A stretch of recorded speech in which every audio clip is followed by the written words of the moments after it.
ছাত্ৰ-ছাত্ৰীসকল মই মৌচুমী তোমালোক সকলোকে জোনাক মৌচুমী চেনেলটোলৈ স্বাগত জনাইছোঁ। আশা কৰোঁ তোমালোক সকলো কুশলে আছা। আজি আমি এই ভিডিঅ'টোত তোমালোকৰ লগত আলোচনা কৰিম BS second semester economics major mathematical method for economics 2 সেই পেপাৰখনৰ Guwahati university under unit number 3 and Dibrugarh university under unit number 4 আৰু আজি আমি আলোচনা কৰিম সেই ভিডিঅ'টোত unconstrained optimisation with more than one ভেৰিয়েবলৰ ওপৰত। আৰু অলৰেডি আমি আমাৰ চেনেলৰ ছাবস্ক্ৰিপশ্যন কোৰ্ছত মেক্সিমাম টপিক ইউনিট 1ৰ শেষ কৰিছোঁ। যদি কোনোবা ষ্টুডেণ্টে আমাৰ ছাবস্ক্ৰিপশ্যন কোৰ্চটো ল'ম বুলি ভাবিছা তেতিয়াহ'লে তলত থকা হোৱাটছএপ নাম্বাৰত কণ্টেক্ট কৰিবা। আৰু তোমালোকে 5 ফেব্ৰুৱাৰীৰ আগত যদি তোমালোকে ছাবস্ক্ৰিপশ্যন লোৱা তেতিয়াহ'লে তোমালোকৰ প্ৰাইচটো কম হ'ব, 200 ৰুপিজ পে' কৰিলে হ'ব। কিন্তু 5 ফেব্ৰুৱাৰীৰ পিছত তাৰ ছাবস্ক্ৰিপশ্যন ৰেটটো বাঢ়ি যাব, 250 তোমালোকে পে' কৰিব লাগিব, ঠিক আছে। আৰু যদি ভিডিঅ'খিনি বুজি পাইছা প্লিজ লগৰ বন্ধু বান্ধৱীসকলৰ মাজত শ্বেয়াৰ কৰিবা যাতে সকলোৱে ভিডিঅ'খিনি চাব পাৰে। আজি এই ভিডিঅ'টোত মই যোনটো কনচেপ্ট লৈছোঁ সেই কনচেপ্টটোৰ বেছিক আইডিয়াখিনি আমি ফাৰ্ষ্ট ছেমিষ্টাৰতে পাইছিলোঁ। আমি প্ৰথমতে ইয়াক পাৰ্চিয়েল ডিফাৰেঞ্চিয়েশ্যন কৰিব লাগিব। পাৰ্চিয়েল ডিফাৰেঞ্চিয়েশ্যন কি হয় সেই সম্পৰ্কে আমি ফাৰ্ষ্ট ছেমিষ্টাৰত অলৰেডি ভালদৰে আলোচনা কৰি আহিছিলোঁ।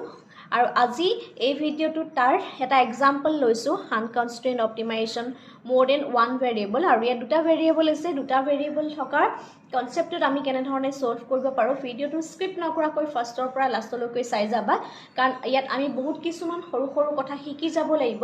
যাৰ কাৰণে আমি আমাৰ মেথছটো একেবাৰে ইজি হৈ যাব। আমি আকৌ কৈছোঁ যে ইকনমিক্স টান নহয়, মেথমেটিক্সটো টান নহয়, জাষ্ট আমি প্ৰেক্টিছ কৰিব লাগিব আৰু ৰেগুলাৰ আমি গেপ নৰখাকৈ আমি ৰেগুলাৰ প্ৰেক্টিছ কৰিব লাগিব। এইটো নহয় যে তুমি আজি কনচেপ্টটো চাইছা, আজি কৰিলা, আকৌ তুমি 10 দিন বা 20 দিনৰ মূৰত চাইছা, তেনেকুৱা নকৰিবা। তেনেকুৱা কৰিলে তুমি নিজেই পাহৰি যাবা, ঠিক আছে। আৰু যিমান পাৰা সিমান কণ্টিনিউটি মেইনটেইন কৰি ৰাখিবা, তেতিয়া তোমালোকৰ ভাল হ'ব। আৰু যি কি নহওক আজি আমি আমাৰ কুৱেশ্যনটো লৈ আহিছোঁ। ইয়াত মই এটা এক্সাম্পল লৈছোঁ। আৰু যদি তোমালোকে থিয়ৰী পাৰ্টটো তোমালোকক লাগে তেতিয়াহ'লে আমাৰ ছাবস্ক্ৰিপশ্যন কোৰ্চটো তোমালোকে পাৰচেজ কৰিব পাৰিবা। তাত তোমালোকে সম্পূৰ্ণ থিয়ৰীখিনি লাভ কৰিবা। ইয়াত মই এক্সাম্পলখিনি আগবঢ়াই যাম, ঠিক আছে। ইয়াত হৈছে given y equal to 2x1 square plus 3x2 square minus 5x1 x2 plus 10x1 minus 2x2 plus 10.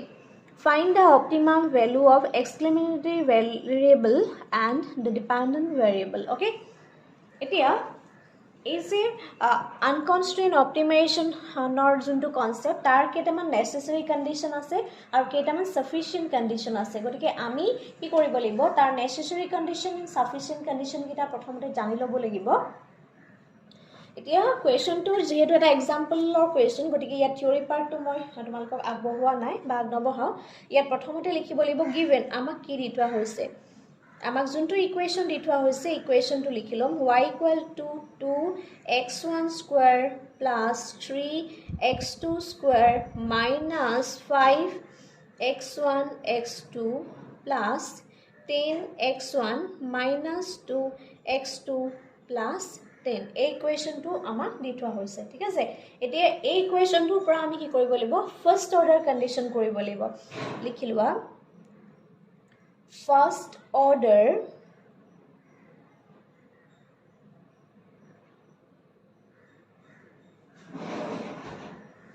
condition for optimization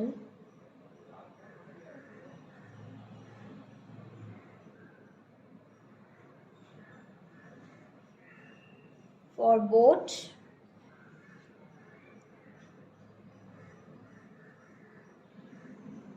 maximization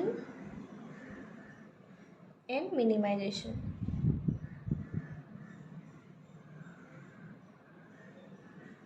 Okay, for both maximization and minimization এইটো হৈছে আমাৰ ফাৰ্ষ্ট অৰ্ডাৰ কণ্ডিশ্যন, ঠিক আছে। ফাৰ্ষ্ট অৰ্ডাৰ কণ্ডিশ্যনৰ আমাৰ প্ৰথম যোনটো আমাৰ necessary condition, সেই নেচেচাৰী কণ্ডিশ্যনটোত কি হ'ব, y equal to del y by del x equal to 0। এইটো হৈছে আমাৰ first necessary condition in the case of y1। এতিয়া y1 কেনেকৈ উলিয়াম, del y by del x। এতিয়া del y by del x যেতিয়া আমি কৰিম তেতিয়াহ'লে তুমি কি লিখিবা, del by del x। এই যে yটো আছে, y মানে কি হৈছে এই ফাংচনটো, দেখিছা। এই y ঠাইত মই সম্পূৰ্ণ y ফাংচনটো লিখিলিম 2x1 square plus 3x2 square minus 5x1 x2 plus 10x1 minus 2x2 plus 10 equal to 0 ঠিক আছে equal to 0 কিন্তু লিখিব লাগিব তেতিয়াহে তোমাৰ ইকুৱেশ্যনটো ওলাই যাব ঠিক আছে নেক্সট চাবা এতিয়া সোয়া ইয়াত উইথ ৰেসপেক্ট টু কি কৰিব লাগিব x1 কৰিব লাগিব first of all with respect to আমি x1 কৰিম এতিয়া x1 যেতিয়া কৰিম x2 খিনি কি হৈ যাব 0 হৈ যাব এতিয়া এই ফাৰ্স্ট কন্ডিশনটো চোৱা x1 ৰ ওপৰ পাৱাৰ কিমান আছে 2 তাৰ ওপৰত কনস্ট্যান্ট নাম্বাৰ কি আছে 2 এই 2 টো কি হৈ যাব আগলৈ হ'ব 2 into 2 x1 that means 2 minus 1 ঠিক আছে প্লাস ইয়াত x2 আছে x2 জায়গাত কি হৈ যাব 0 হৈ যাব ইয়াত মাইনাস আছে মাইনাস লিখিম 5 x ৰ ওপৰ x1 ৰ ওপৰত পাৱাৰ কিমান আছে 1 আছে that means x1 1 minus 1 into x2 again x1 আছে 10 x1 that means 1 minus 1 আৰু ইয়াৰ যোনটো x2 আছে এটো কি হৈ যাব 0 হৈ যাব আৰু 10 টো কি হৈ যাব 0 হৈ যাব equal to 0 again এখিনি কি কৰিম 2 into 2 4 x1 2 পৰা 1 minus কৰিলে 1 হয় গতিকে 1 টো আমি ওপৰত নিলিখো ইয়াত 0 আছে কিন্তু ইয়াৰ 5 ৰ আগত কি আছে মাইনাস গতিকে মাইনাস আহিব ডাঙৰ সংখ্যা আগত দি থাকে এতিয়া সোয়া 5 আহিব এতিয়া 5 ৰ ওপৰত x1 not আহিব আৰু x2 আহিব ঠিক আছে plus 10 x1 not equal to 0 এতিয়া আমি এনেকৈ লিখিব পাৰিম 4x1 minus 5x2 এতিয়া x1 ৰ ওপৰত যেটো not আছে not থাকিলে কি হয় তাৰ ভ্যালুটো 1 হৈ যায় 1 ৰ লগত 5 মাল্টিপ্লাই কৰিলে 5 এ হ'ব আৰু এগেইন 10 ৰ ওপৰত x ৰ পাৱাৰ কিমান আছে x1 ৰ পাৱাৰ কিমান আছে 0 আছে 0 থাকিলে কি হয় 1 হয় 1 থকা কাৰণে আমি 10 লিখিম ইকুৱেল টু 0 গতিকে এইটোক আমি ইকুৱেশ্যন নাম্বাৰ 1 বুলি দিলো ব্যাকগ্ৰাউণ্ডটো অলপমান কুহাল হৈ আছে হেখিনি কাৰণ ইয়াত যথেষ্টখিনি কনস্ট্ৰাকচনৰ কামো হৈ থাকে বা অন্যান্য ধৰণৰ যথেষ্টখিনি চৰাই আছে আৰু হেখিনি তোমালোকে ইগনোৰ কৰিবা ঠিক আছে নেক্সট আছে এগেইন আমি y1 জনেকে উলিয়ালো এগেইন আমি y2 উলিয়াব লাগিব y2 আছে y2 আমি কেনেকে উলিয়াম y2 উলিয়াবলৈ হলে del y by del x2 equal to 0 ঠিক আছে আমি জনেকে x1 উলিয়ালো তেতিয়া হলে আমি x2 উলিয়াব লাগিব সৰি x2 উলিয়াব লাগিব আৰু y1 উলিয়াছিলো এটো y2 উলিয়াম আৰু এটো x1 ধৰিছিলো ঠিক আছে এটো x1 ধৰিছো এটো আমি x2 ধৰিম এতে x2 ধৰিবলৈ হলে এগেইন আমি কি কৰিব লাগিব del by del x2 y জায়গাত মই কি হ'ব y যোনটো গুটেই ইকুৱেশ্যনটো লিখি দিম 2x1 square plus 3x2 square minus 5x1 x2 plus 10x1 minus 2x2 plus 10 bracket close equal to 0 এতিয়া সোয়া with respect to আমি কি কৰিম x2 কৰিম x2 কৰি লোৱা লাগিলে প্ৰথমৰ a2 টো জায়ত কি হ'ব 0 হৈ যাব তাৰছত প্লাস লিখা 3 লিখিম x2 ৰ ওপৰত পাৱাৰ কিমান আছে 2 আছে গৰে 2 আহিব x2 2 minus 1 again কি আহিব 5 আহিব x1 x2 ওপৰত পাৱাৰ কিমান আছে 1 minus 1 ঠিক আছে আৰু এইটো আহিব 10 10 ৰ জায়গাত লিখিব লাগিব 0 আৰু ইয়াত আছে x2 গতিকে 2x2 1 minus 1 equal plus 0 equal to 0 গতিকে ইকুৱেশ্যনটো কি হ'ব 2 3 গুণ 6 x2 minus 5x1 x2 ওপৰত পাৱাৰ 0 আহিব এগেইন minus 2 x2 ওপৰত পাৱাৰ 0 আহিব equal to 0 ঠিক আছে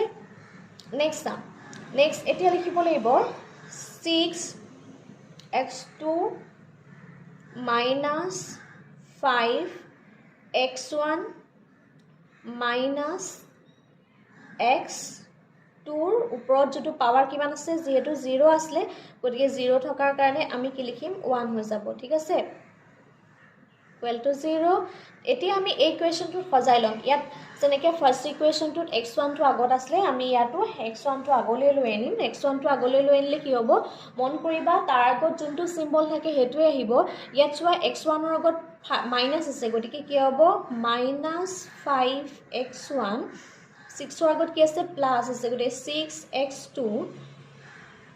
again -2 equal to 0 এইটোক মই ইকুৱেশ্যন নাম্বাৰ 2 বুলি লিখিলো এতিয়া চোৱা এই দুইটা ইকুৱেশ্যন এটা হৈছে ইকুৱেশ্যন নাম্বাৰ 1 আৰু এটো হৈছে ইকুৱেশ্যন নাম্বাৰ 2 এটা এই ইকুৱেশ্যন দুটা আমি সিম্পলিফাই কৰিব লাগিব আৰু সিম্পলিফাই কৰিলে পলাই আমি x1 and x2 ৰ ভ্যালু দুটা ভ্যালু উলিয়াব লাগিব ঠিক আছে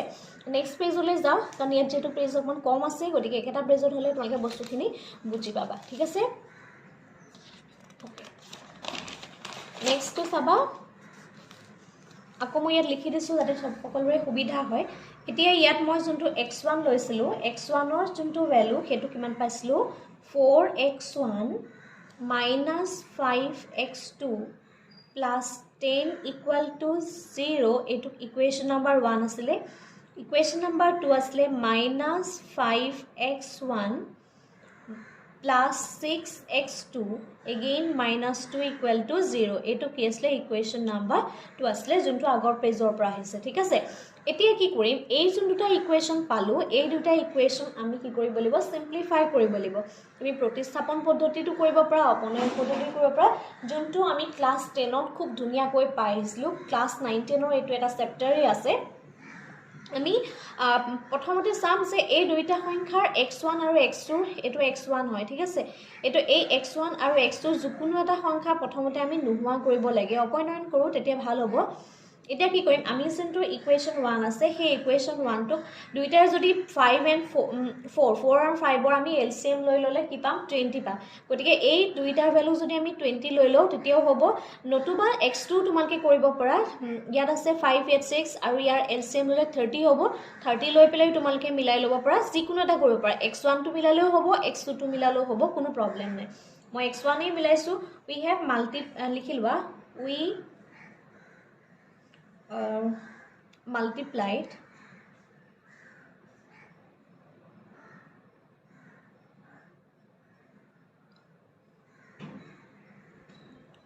equation 1 by 5 we get এটা এই ইকুৱেশ্যন দেখিছা এই ইকুৱেশ্যনটো মই 5 এৰে মাল্টিপ্লাই কৰিলো এটা ইকুৱেশ্যন 1 গতিকে 5 এৰে মাল্টিপ্লাই কৰিলে 5 মানে 4x1 -5x2 plus 10 equal to 0 এটুক যদি মই 5 এৰে মাল্টিপ্লাই কৰো তেতিয়া হ'ব 20x1 -25x2 plus 5 গুণ 50 equal to 0 দেখা পালা গতিকে এটুক মই ইকুৱেশ্যন নাম্বাৰ 3 বুলি দিম তেতিয়া আমাৰ ম্যাথছ খিনি কৰিবলৈ সুবিধা হৈ যাব যিমানে তুমি এখিনি কৰি যাবা হিমানে তোমাৰ সুবিধা হ'ব এইটোক মই ইকুৱেশ্যন নাম্বাৰ 3 বুলি ধৰিম এগেইন মই এই ইকুৱেশ্যনটো মাল্টিপ্লাই কৰিম again we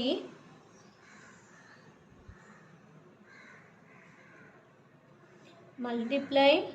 equation 2 by 4 we get 4 A multiply কৰো -5x1 plus 6x2 -2 equal to 0 এতিয়া চাবা -20x1 plus 6 গুণ 24 24x2 -8 equal to 0 ঠিক আছে এটুক মই ইকুৱেশ্যন নাম্বাৰ 4 বুলি লিলো এতিয়া চোৱা ইয়াটো 20 হল ইয়াটো 20 হল গতিকে এই যেতিয়া আমি 20 পালো এই 20 পোৱাটো আমি কি কৰিব লাগিব simplify কৰিব লাগিব now equation 3 plus equation 4 এই equation 3 এ 4 এই দুটা প্লাস কৰি দিয়া ঠিক আছে যেতিয়া প্লাস কৰি দিবা তেতিয়া তোমাৰ ইকুৱেশ্যনটো ওলাই যাব কেনে ধৰণে প্লাস কৰিবা ইকুৱেশ্যনটো চোৱা 20x1 -25x2 plus 50 মাজত যেটো প্লাস কৰিবলৈ কৈছে গতিকে প্লাস চিন লিখিব লাগিব প্লাস -20x1 ঠিক আছে plus 24x2 minus 8 equal to 0 ঠিক আছে এতিয়া সোয়া ইয়াত আছে প্লাস প্লাস এ মাইনাস হৈ যাব গটিকে ইয়াত আছে প্লাস ইয়াত আছে মাইনাস গটিকে a21 টোৱে a22 এ ar20x1 আৰু ar20x1 টো কি হৈ যাব কেনসেল হৈ যাব আৰু এপিনে আছে আমাৰ minus 24x2 আৰু ইয়াত আছে plus 24x2 গটিকে এখিনিত কি হ'ব only মানে 25 ৰ পৰা 24 গলে 1 থাকে কিন্তু ডাঙৰ সংখ্যাৰ আগত যেহেতু মাইনাস আছে গটিকে minus x2 লিখিব লাগিব আৰু এপিনে আছে 50 minus 8 গটিকে 50 পৰা 8 গুছি গলে কি হ'ব প্লাসত আহিব কিয় প্লাসত আহিব ডাঙৰ সংখ্যাৰ আগত প্লাস চিন আছে plus 42 equal to 0 গটিকে আমি কি কৰিম minus x2 এই 42 টো মই লেফট হ্যান্ড সাইডৰ পৰা ৰাইট হ্যান্ড সাইডলৈ লগলে কি হ'ব minus 42 minus a minus a cancel that means x2 এটা ভ্যালু পালো x2 ৰ ভ্যালুটো পালো 42 এতিয়া এই x2 ৰ ভ্যালুটো তুমি যিকোনো এটা ইকুৱেচনত বহাই দিয়া 1 2 3 4 যিকোনো এটা ইকুৱেচনত যদি তুমি বহাই দিয়া তেতিয়া তুমি x1 ৰ মানটো তুমি পাই যাবা এটা লিখা putting x2 in 1 we get এতিয়া এই মানটো তুমি 1 ত যদি পুট কৰি দিয়া 1 ত কি আসলে 1 ৰ ইকুৱেচনটো আসলে 4x1 minus 5x2 plus 10 equal to 0 দেখা পাইছা এতিয়া সোয়া ইয়াত যোনটো x2 মান সেই x2 মানটো তুমি ইয়াত পুট কৰি দিয়া তেতিয়া ভ্যালুটো ওলাই যাব 4x1 minus 5x2 জায়গাত মই কি লিখিম 42 লিখিম plus 10 equal to 0 again লিখিম 4x1 minus 2 5 গুণ 10 20 22 গটিকে 220 221 বিছে 21 plus 10 equal to 0 এতিয়া কি কৰিম 4x1 ইয়াত আছে minus 10 আৰু ইয়াত আছে plus 10 that means minus 200 equal to 0 এতিয়া সাম 4x1 এই 200 টো মই ৰাইট হ্যান্ড সাইডৰ পৰা লেফট হ্যান্ড সৰি ৰাইট হ্যান্ড সাইডলৈ যেতিয়া লৈ যাম তেতিয়া কি হৈ যাব 200 হৈ যাব আৰু ইয়াৰ মাইনাস চিনটো উঠি যাব এতিয়া মই x1 ৰ মানটো ধুনিয়াকে উলিয়াব পাৰিম 200 divided by 4 200 ক যদি 4 এ ডিভাইড কৰা এটো কাটিলে কিবা যাব 50 বা যাব that means x1 ৰ এটা ভ্যালু আমি পাই গলো x1 ৰ ভ্যালুটো আমি কিমান পালো 50 এতিয়া সোয়া x2 ৰ ভ্যালুটো কিমান পাইছিলো x2 ৰ ভ্যালুটো আমি পালো 42 again আমি x1 ৰ এটা ভ্যালু পালো x1 ৰ ভ্যালুটো পালো আমি 50 ঠিক আছে ওকে এতিয়া x1 and x2 ৰ ভ্যালুটো পাই যোৱাৰ পিছত আমি সেকেন্ড যোনটো কন্ডিশন সেই সেকেন্ড কন্ডিশনটো লৈ আহিম সেকেন্ড কন্ডিশনটো চাবা নেক্সট পেজলৈ যাও সেকেন্ড কন্ডিশনটো কৰিবলৈ হলে কারণ সেম পেজত হলে বস্তুখিনি বুজি পাবলৈ সহজ হয় ঠিক আছে তোমালকৰ সহজ মোৰ তোমালকক বস্তুখিনি আগবঢ়াই নিবলৈ সহজ হয় again চাবা second order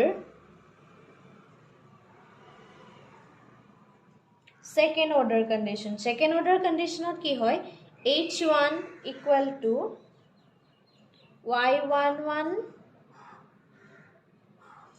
is greater than which is less than 0 again x2 equal to এটো কিন্তু ডিটারমিনেন্ট উলিয়াব লাগিব ডিটারমিনেন্ট কেনে ধৰণে উলিয়াই এই সম্পৰ্কে আমি অলৰেডি আলোচনা কৰিছো যদি কোনোবা স্টুডেন্টে এতিয়াও ডিটাৰমিনেন্ট কেনেকে উলিয়াই তাৰ মানে ভিডিওটো যদি চোৱা নাই প্লিজ তোমালকে চাই লবা আমাৰ প্লেলিষ্টত গলে তোমালকে চাই লব পাৰিবা আৰু এই যোনটো কন্ডিশন হয় এই কন্ডিশনটো কি বুলি কোৱা হয় ফৰ ম্যাক্সিমাইজেশন এটো কন্ডিশনটো হৈছে ফৰ ম্যাক্সিমাইজেশনৰ condition okay this is the condition of maximization okay again minimization or jodi ami condition to korisi eto maximization minimization duita ami ulia sabo lagibo gotike eto maximization hol minimization or condition to again y1 yar jontu tumi value paba hey value to 0 again 2 2 ইয়াৰ যোনটো value পাবা সেই ভ্যালুটো আকৌ তুমি ডিটাৰমিনেন্ট উলিয়াব লাগিব কেনেকে y11 y12 y21 y22 ঠিক আছে আৰু এইটো হৈছে আমাৰ ম্যাক্সিমাই এইটো হৈছে মিনিমাইজেশনৰ কন্ডিশন ফৰ মিনিমাইজেশন ওকে এখিনি প্লিজ নোট কৰি লবা এখিনি বহুত বেছি ইম্পৰ্টেন্ট কাৰণ কোনটো ম্যাক্সিমাইজেশন হয় বা কোনটো মিনিমাইজেশন হয় তাৰ কাৰণে জানিব লাগিব এতিয়া আমি কি কৰিলো এতিয়া y1 and y2 ৰ মানহে উলিয়ালো কিন্তু আমি কি উলিয়াব লাগিব y11 y12 এই মানখিনিটো যেহেতু উলিওৱা নাই গতিকে আমি এতিয়া এই মানখিনি উলিয়াব লাগিব কেনে ধৰণে উলিয়াব পাৰো তোমালোকে চাই থাকিবা ঠিক আছে এতিয়া আমি y11 ৰ ভ্যালুটো উলিয়াম অলৰেডি আমি কি উলিয়ালো y1 ৰ ভ্যালুটো উলিয়াই থৈ আহিছিলো গতিকে y11 ৰ যেতিয়া মই ভ্যালুটো উলিয়াম হেতু ভ্যালুটো কেনেকৈ উলিয়াম del by del x আৰু সোৱা এই y1 ৰ ভ্যালুটো উলিয়াবলৈ হলে এই যোনটো কিটা কন্ডিশন এই কন্ডিশন কিটা তোমালকে মনত ৰখাটো অত্যন্ত প্ৰয়োজন কাৰণ এইখিনি কনসেপ্ট যদি তোমালকে কৰবাত ভুল কৰা গুটেই ম্যাথছটো তোমালকৰ ভুল হৈ যাব ঠিক আছে এতিয়া চাবা y1 ৰ কন্ডিশনটো কৰিবলৈ হলে আমি x1 ৰ যোনটো অৰিজিনালি প্ৰথমতে উলিয়াই থৈ আহিছিলো সেই যোনটো ইকুৱেচন সেই ইকুৱেচনটো আমি আকৌ x1 কৰিব লাগিব that means second order condition যেনে ধৰণে কৰিছিলো সেই সেকেন্ড অৰ্ডাৰ কন্ডিশন কৰা নিচিনাকে এই ইকুৱেচনটোকে আকৌ আমি কৰিব লাগিব এতিয়া ইকুৱেচনটো আমি কেনেকৈ কৰিম নেক্সট চাবা এই ইকুৱেচনটো মই একেলগে কৰি দিছো সোৱা ইয়াত সোৱা del by del x1 এই del x1 ৰ জাগাত এই ইকুৱেচনটোৰ জাগাত আমি কি কৰিব লাগিব অলৰেডি আমি x1 ৰ যোনটো ভ্যালু পাই আহিছিলো সেই ভ্যালুটোকে মই ইয়াত লিখি দিম x1 ৰ ভ্যালুৰ যোনটো ইকুৱেচন আছিল মানে এই ইকুৱেচনটো যোনটো আছিল নেক্সট পেজত সোৱা আৰু অলপ ভালকে দেখাই দিছো এই ইকুৱেচনটো 4x1 5x2 + 10 এই ইকুৱেচন দেখিছা এই ইকুৱেচনটোকে আমি ইয়াত কৰিব লাগিব ঠিক আছে এতিয়া চাবা এই ইকুৱেচনটো যেতিয়া তুমি কৰিবা ইয়াত পাতিব লাগিব তুমি 4x1 - 5x2 + 10 = 4 হ'ব কাৰণ 4 কিয় হ'ব এতিয়া এই ইকুৱেচনটো উইথ ৰেসপেক্ট টু x কৰিম x কৰাৰ কাৰণে 4x1 1 - 1 দ্যাট মিন্স কি হ'ব 4x1 ৰ যোনটো ভ্যালু 0 হৈ যাব 0 হলে নট হ'ব তাৰ মানে ইয়াৰ ভ্যালুটো কি হ'ব 4 হ'ব গতিকে আমি 4 টু কিহৰ পালো y11 ৰ ভ্যালু পাই গলো এতিয়া আমি কেনেকৈ কৰিম y12 ৰ ভ্যালু উলিয়াম y12 ৰ ভ্যালু উলিয়াবলৈ হলে আমি কি কৰিব লাগিব del by del x2 with respect to del y by del x1 কৰিব লাগিব ঠিক আছে এই কন্ডিশন কিটা মনত ৰাখিবই লাগিব এই কন্ডিশন কিটা তোমালোকৰ বহুত ইম্পৰ্টেন্ট হয় এতিয়া সোৱা উইথ ৰেসপেক্ট টু কি কৰিব লাগিব ইয়াত আমি 2 কৰিব লাগিব কোনটো ইকুৱেচনৰ কৰিম del by del x2 কোনটো ইকুৱেচনৰ কৰিম এই x1 ইকুৱেচনটো যোনটো আমি x1 ইকুৱেচনটো কোন আছিল এইটো আছিল দ্যাট মিন্স 4x1 - 5x2 + 10 ইয়াত উইথ ৰেসপেক্ট টু x2 কৰিম গতিকে x2 ৰ ভ্যালু কিনিহে আমি চাম গতিকে এটো ফাৰ্ষ্টটো কি হৈ যাব 0 হৈ যাব আৰু x2 ৰ যোনটো নাম্বাৰ হেতু আছিল -5x2 1 - 1 that means -5x2 not that means -5 পালো ইয়াৰ আমি ভ্যালু ঠিক আছে again চাবা y21 ৰ ভ্যালুটো আমি উলিয়াম del by del x1 এটা del by del x1 কৰিবলৈ হলে del y by del x2 কৰিব লাগিব ঠিক আছে এতিয়া সোৱা del by del x1 কৰিম with respect to del x2 ইয়াৰ যোনটো ফাংচনটো কি আছিল আকৌ সোৱা -5x1 দেখা পাইছা +6x2 -2 দেখিছা এই ইকুৱেচনটো আমি ইয়াত পাতি দিব লাগিব গতিকে এখিনি লিখিব লাগিব আমি কি লিখিম যোনটো আমি অৰিজিনালি যোনটো ইকুৱেচন পাইছিলো সেই ইকুৱেচনটো তেনেকৈ লিখি লোৱা -5 বা আমি সজাই লৈছিলো বা সজাই লোৱাৰ আগত তো এটা ইকুৱেচন পাইছিলো গতিকে তুমি যি ধৰণে লিখা তোমাৰ যোনটো আনসাৰ হ'ব সেই আনসাৰটো তুমি একেই পাবা -5x1 plus 6x2 minus 2 এতিয়া চোৱা ইয়াত উইথ ৰেসপেক্ট টু কি কৰিব লাগিব x1 ৰ ভ্যালুটো কিমান আছে -5 গতিকে এটো x2 ৰ ভ্যালুটো কি আছে 6 আছে গতিকে 6 টো নহয় যেটো উইথ ৰেসপেক্ট টু x1 কৰিছো গতিকে x1 কৰাৰ কাৰণে কি হ'ব -5 x1 1 minus 1 that means -5 x1 not that means answer কি হ'ব -5 আহিব ঠিক আছে again আমি y2 কৰিম y2 কৰিলে del by del x 2 কৰিব লাগিব with respect to a 1 or equation to আকৌ del by del y del x2 okay del by del x2 ইয়াৰ ঠাইত আমি আকৌ এই x2 যোনটো ইকুৱেচন পাইছিলো হেতু লিখিলম 5x2 plus 6x2 minus 2 এটা with respect to x2 কৰিছো with respect to x2 কৰাৰ কাৰণে কি হ'ব এই যোনটো x2 ৰ ভ্যালু হেতুহে আহিব sorry এটো x1 আসলে x2 ৰ যোনটো ভ্যালু হে x2 ৰ ভ্যালুটো হে আহিব x1 ৰ ভ্যালুটো ইয়াত নাহে গতে x2 ৰ ভ্যালু কিমান আসলে x2 ৰ ভ্যালুটো 6 আসলে that means 6x2 1 minus 1 that means 6x2 not that means এখানে কি হ'ব 6 হৈ যাব এতিয়া আমি গুটেইখিনি ভ্যালু পাই গলো এতিয়া ভ্যালুখিনি যেতিয়া পাই গলো এটাকে আমি লিখিব পাৰিম h1 ৰ ভ্যালু h1 টো কি আসলে h1 টো আসলে আমাৰ y11 ৰ ভ্যালুটো আমি কিমান পালো 4 which is greater than 0 হয় না নহয় এই সেকেন্ড কন্ডিশনটো লৈ চাবা greater than 0 গতিকে এই কন্ডিশনটো কিহৰ স্যাটিসফাই কৰিছে এই কন্ডিশনটো আমাৰ ফাৰ্স্ট যোনটো কন্ডিশন সেই ফাৰ্স্ট কন্ডিশনটো আমাৰ মিনিমাইজেশনৰ যোনটো কন্ডিশন সেই মিনিমাইজেশনৰ কন্ডিশনটো স্যাটিসফাই কৰিছে ঠিক আছে এতিয়া নেক্সট আমি চাম h2 to sum h2 to sabole hole ki hobo y11 y12 y21 again y22 ete equation to sum equation to ami ki dekhilo determinant or value kita bahai dim eta y1 or value kiman palu 4 palu ya jagat 4 likhibo libo y21 or value kiman palu -5 palu y21 or value year 1 2 value palu -5 21 or value to again ami -5 palu aru y22 value to ami 6 palu goti ei value gitar tumi determinant uliailua determinant uliailole ki hobo 6 4 গুণ 24 minus likhi pelai -5 into -5 okay 24 minus se plus হৈ পেলাই 25 হৈ যাব আৰু ultimately ইয়াৰ যোনটো value পাম সেই ভ্যালুটো কি হৈ যাব আমাৰ equal to -1 আৰু -1 হোৱাৰ লগে লগে এটো কি হৈ যাব আমাৰ greater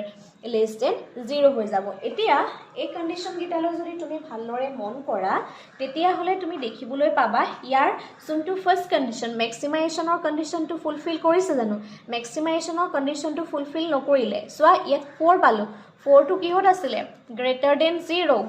0 to minimization condition আসলে ঠিক আছে কিন্তু maximization কি আসলে maximization হোৱা কাৰণে less than 0 হলহেতেন ঠিক আছে less than 0 হলহেতেন ফার্স্ট কন্ডিশন টু কিন্তু ফার্স্ট কন্ডিশন টু যেহেতু প্ৰথমতে আমি কোনটো চাব লাগিব ফার্স্ট কন্ডিশন টু এটো সাম হয় না নহয় গতি এই ফার্স্ট কন্ডিশন টু যেহেতু ফার্স্টতে নহলে গতি সেকেন্ড কন্ডিশন টু এটো ফুলফিল হৈছে কিন্তু যোনটো সেকেন্ড কন্ডিশন h2 টুৰ ভ্যালু টু কিন্তু আমাৰ প্লাসত ওলাব লাগিছিলে দ্যাট মিন্স গ্ৰেটাৰ দেন 0 হ'ব লাগিছিলে কিন্তু গ্ৰেটাৰ দেন 0 ইয়াত হল জানো এটো 0 লিখিব লাগিব গ্ৰেটাৰ দেন 0 জানো হল নহলে কিমান ওলালে -1 ওলালে দ্যাট মিন্স যোনটো আমাৰ সেকেন্ড কন্ডিশন হয় সেই সেকেন্ড কন্ডিশন টু স্যাটিসফাই ইয়াত নহলে গতিকে সেই কথাটো তোমালকে লিখিব লাগিব যদি স্যাটিসফাই নহয় তেতিয়া হলে এটো নাইডাৰ ম্যাক্সিমা নৰ মিনিমা আমি তেনে ধৰণে লিখিব লাগিব যদি দুটা কন্ডিশন স্যাটিসফাই হয় এই দুইটা শৰ্তৰ মতে তেতিয়া হলে এটো ফার্স্ট কন্ডিশন টু মিনিমাইজেশন হৈ গৈছিল কিন্তু সেকেন্ড কন্ডিশন টু নহলে ঠিক আছে এগেইন উপৰটো যদি চাও উপৰটো কিন্তু ফার্স্টটোই নহলে ফার্স্টটো নহলে কিন্তু সেকেন্ডটো হলতেন কি হয় না নহয় তেনেকে হলে নহব আমাৰ দুইটা ইয়াত ফাৰ্স্ট এন্ড সেকেন্ড দুইটাই হোৱা নাই দে ফাৰ্স্টৰ সেকেন্ড দুইটাই যেহেতু হোৱা নাই নেক্সটটো আমাৰ কি হৈছে ফাৰ্স্টটো হৈছে কিন্তু সেকেন্ডটো নাই হোৱা যদি এটা কন্ডিশন হয় এটা কন্ডিশন নহয় তেতিয়া হলে নাইডাৰ ম্যাক্সিমা নৰ মিনিমা তেনে ধৰণে লিখিব লাগিব তে লিখিলোৱা The first condition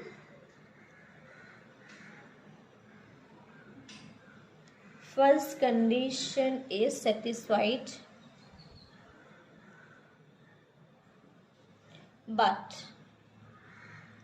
second order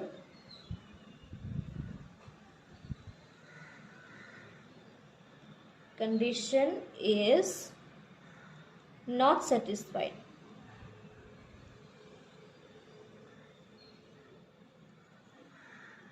For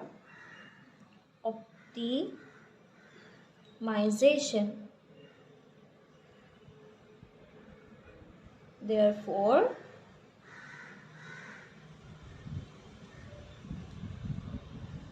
at x1 equal to 50 and x2 equal to 42, the given function is neither maxima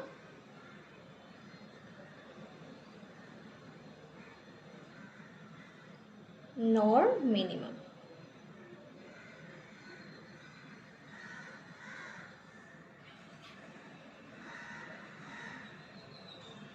Therefore, we cannot find out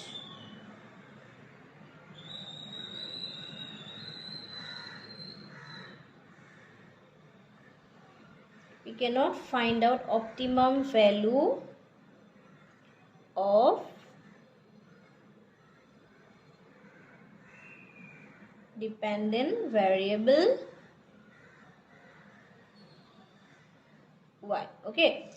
এনেধৰণে আমি সামেশনটো বা কনক্লুজনটো লিখিব লাগিব আৰু এই মেথছটো আটাইতকৈ ডাঙৰ কথাটো হৈছে এই কনক্লুজনটো তোমালোকে লিখিব লাগিব। ইয়াত কি হৈছে যে আমাৰ ফাৰ্স্ট কন্ডিশনটো স্যাটিসফাই হ'ল সঁচা, কিন্তু সেকেন্ড কন্ডিশনটো স্যাটিসফাই নহলে, কিয়ন তাৰ সেকেন্ড কন্ডিশনটো অপটিমাইজেশনৰ স্যাটিসফাই নহলে আৰু কিহত নহলে at x equal to 50 and y equal to 42 and the given condition is neither maxima and nor minima, therefore we cannot find out the optimum value of dependent variable. যেহেতু দুইটা কন্ডিশনে আমাৰ satisfy নহলে সেই কাৰণে আমি এই যোনটো ইকুৱেচন আসলে বা এই যোনটো ম্যাথছ আসলে সেই ফাংশনটোৰ পৰা আমি ম্যাক্সিমা হয় নে মিনিমা হয় সেইটো আমি ডিটাৰমাইন কৰিব নোৱাৰো, প্লাস তাৰ যোনটো ভ্যালু সেই ভ্যালুটো আমি ডিটাৰমাইন কৰিব নোৱাৰো। এনে ধৰণে আমি এই ম্যাথছখিনি কৰিব পাৰো। যদি ভিডিঅ'খিনি ভাল লাগে তেতিয়াহলে লগৰ বন্ধু বান্ধৱীসকলৰ মাজত শ্বেয়াৰ কৰিবা আৰু যদি তোমালোক মোৰ চেনেলত নতুন তেতিয়াহলে চেনেলটো সাবস্ক্ৰাইব কৰি কাষত থকা বেল আইকনটো প্ৰেছ কৰি ৰাখিবা যাতে আমি দিয়া ভিডিঅ'বিলাকৰ নটিফিকেশন তোমালোকে পাই থাকা। আৰু যদি আমাৰ সাবস্ক্ৰিপশন কোৰ্সটো লম বুলি ভাবিছা তেতিয়াহলে তলত থকা WhatsApp নম্বৰত কন্টাক্ট কৰিব পাৰিবা, তেতিয়া তোমালোকে মেথছৰ সম্পূৰ্ণ ভিডিঅ'খিনি লাভ কৰিব পাৰিবা উইথ PDF। আৰু যদি তোমালোকৰ কিবা ডাউট থাকে সেই ডাউটখিনি ডাইৰেক্টলি আমাৰ লগত কানেক্ট কৰিব পাৰিবা আৰু আমি যিমান পাৰো সিমান তোমালোকক হেল্প কৰিবৰ কাৰণে চেষ্টা কৰিম। আজিলৈ ভিডিঅ'টো ইমানেই, ধন্যবাদ।